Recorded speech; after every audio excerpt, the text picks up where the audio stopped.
নমস্কার বন্ধুরা, welcome to my channel SB explorer. তো বন্ধুরা, সকলকে জানাই গুড ইভিনিং। তো আজকের ভিডিওতে বেশ কিছু গুরুত্বপূর্ণ আপডেট তোমাদের সাথে শেয়ার করতে চলেছি। তো যারা চ্যানেলে প্রথমবার এসেছো, কিসের ওয়েট করছো, অবশ্যই সকলে একটা করে সাবস্ক্রাইব করে দিও।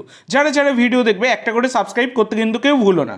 তো বন্ধুরা, যে আপডেটটা দিয়ে শুরু করব সেটা হচ্ছে ভিএআর আসার আগে আমাদের ভারতীয় জাতীয় দল কিন্তু একটা নতুন পদ্ধতি মানে প্রযুক্তি আর কি চালু করতে পারে, যেটা নিয়ে কিন্তু একটা বড় খবর বেরিয়ে আসছে, সেইটা তোমাদেরকে বলি। তো সেই প্রযুক্তিটার নাম হচ্ছে অ্যাডিশনাল ভিডিও রিভিউ সিস্টেম, যাকে শর্ট ফর্মে বলা হয় এভিআরএস। তো ব্যাপারটা তোমাদেরকে বলি। তো এআইএফএফ এই এভিআরএস এর ট্রায়ালের জন্য ভারতের অংশগ্রহণের জন্য আইএফএবি কে চিঠি দিয়েছে। তো এবার ব্যাপার হচ্ছে এই আইএফএবিটা মানে কি সেটাও বলে দিই। ইন্টারন্যাশনাল ফুটবল অ্যাসোসিয়েশন বোর্ড, তার কাছে কিন্তু চিঠি দেওয়া হয়েছে। তো এই ব্যাপারটা ট্রায়ালের জন্য, মানে অ্যাডিশনাল ভিডিও রিভিউ সিস্টেমের ট্রায়ালের জন্য। এবং সেই প্রসঙ্গে কল্যাণ চৌবে জানিয়েছেন যে এখানে আমাদের প্রধান উদ্দেশ্য হলো ম্যাচ অফিসিয়ালদের তাদের সিদ্ধান্ত গ্রহণে সহায়তা করার জন্য প্রযুক্তির মাধ্যমে সমস্যার সমাধান করা।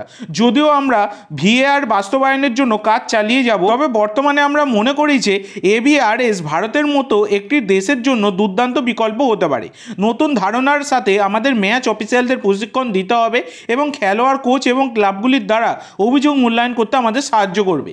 এটা কিন্তু জানিয়েছেন কল্যাণ চৌবে। তো দেখা যাক এই প্রযুক্তিটার ব্যাপারটা কি হয় এবং এটা আমাদের কতটাই বা সাহায্য করতে পারে ভারতীয় ফুটবলকে।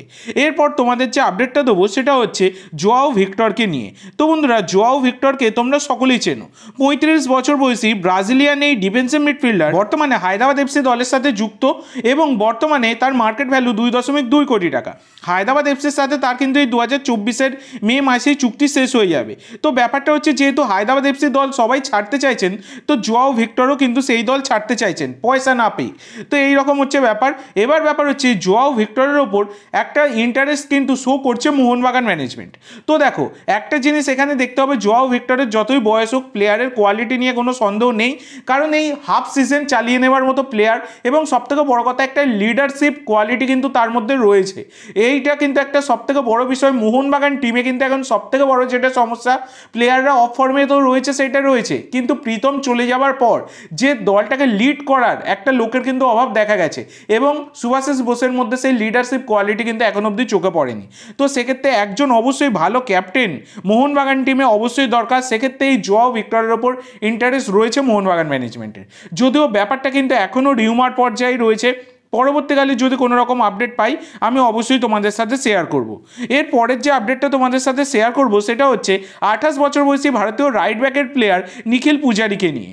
তো বন্ধুরা, নিখিল পূজারী তিনিও হায়দ্রাবাদ এফসি দলের সাথে যুক্ত এবং হায়দ্রাবাদের সাথে তার কিন্তু লং টার্ম কন্ট্যাক্ট রয়েছে।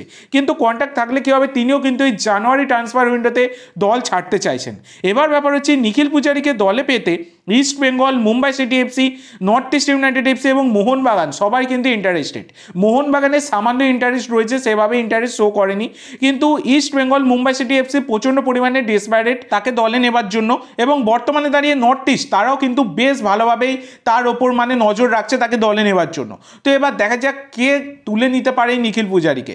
তবে কোথাও না কোথাও গিয়ে কিন্তু মুম্বাই সিটির চান্সটা সব থেকে বেশি এখনও অবধি, যেটুকু খবর পাওয়া গেছে। তো দেখা যাক পরবর্তীকালে কোনো আপডেট এলে আমি তোমাদেরকে জানিয়ে দেবো।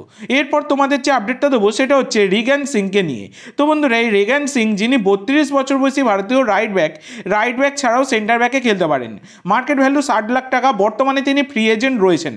তো বর্তমানে যে আপডেট, তো এই রেগান সিং তিনি কিন্তু নর্থ ইস্ট ইউনাইটেড এফসির সাথে প্র্যাকটিস করছেন। তো সম্ভবত তিনি কিন্তু মানে ট্রায়ালের জন্যই আর কি তাকে একবার ডাকা হয়েছে, যেহেতু তিনি এতদিন বসেছিলেন, হয়তো তাকে অফিসিয়ালিভাবে সই করাবে নর্থ ইস্ট ইউনাইটেড এফসি। তো একটা সময় নর্থ ইস্ট ইউনাইটেড থেকেই তিনি কিন্তু উঠেছিলেন, তো আবার তিনি ঘরের ছেলে ঘরেই কিন্তু ব্যাক করতে চলেছেন, এই রকমই সম্ভাবনা প্রবল। তো দেখা যাক কী হয়। লাস্টে যে আপডেটটা দিয়ে শেষ করবো সেটা হচ্ছে আনোয়ার আলীর আপডেট। তো বন্ধুরা, আনোয়ার আলী কবে আসছেন এটা নিয়ে তোমরা অনেকেই প্রশ্ন করছো। তো দেখো বন্ধুরা, আনোয়ার আলীর কিন্তু 3 তারিখেই মোহনবাগান টিমে যোগ দেওয়ার কথা ছিল, কিন্তু 3 তারিখ 4 তারিখ তিনি কিন্তু যোগ দিতে পারেননি, 5 তারিখেও তিনি কিন্তু যোগ দিতে পারেননি। তো বর্তমানে ব্যাপার হচ্ছে, আজকে সকালেই তার কিন্তু কলকাতায় চলে আসার কথা ছিল, কিন্তু অতিরিক্ত কুয়াশার কারণে লুধিয়ানা থেকে তার ফ্লাইট কিন্তু ক্যান্সেল হয়ে গিয়েছিল। তাই তিনি সন্ধ্যাবেলার ফ্লাইটে তিনি কলকাতায় পৌঁছচ্ছেন এবং আগামীকাল থেকে তিনি কিন্তু রিহ্যাব শুরু করবেন মোহনবাগান টিমের সাথে। সুপার কাপেতে অ্যাভেলেবেল থাকবেন না, তবুও কিন্তু টিমের সাথে তিনি কিন্তু রিহ্যাব শুরু করবেন, যেটা অবশ্যই কিন্তু একটা বড় সুখবর বলাই যায়। তবে আইএসএল এর সেকেন্ড লেগ থেকে আনোয়ার আলীকে কিন্তু আবার মোহনবাগান পাবে। তো এই হচ্ছে আজকের কয়েকটি গুরুত্বপূর্ণ আপডেট। আই হোপ ভিডিওটা তোমাদের ভালো লেগেছে। আজ এইটুকু বন্ধুরা, ভিডিওটি ভালো লাগলে অবশ্যই লাইক করো, শেয়ার করো, আমার চ্যানেলে প্রথমবার এসে থাকলে চ্যানেলটি সাবস্ক্রাইব করো আর কমেন্ট করে জানাও ভিডিওটি কেমন লাগলো। ধন্যবাদ।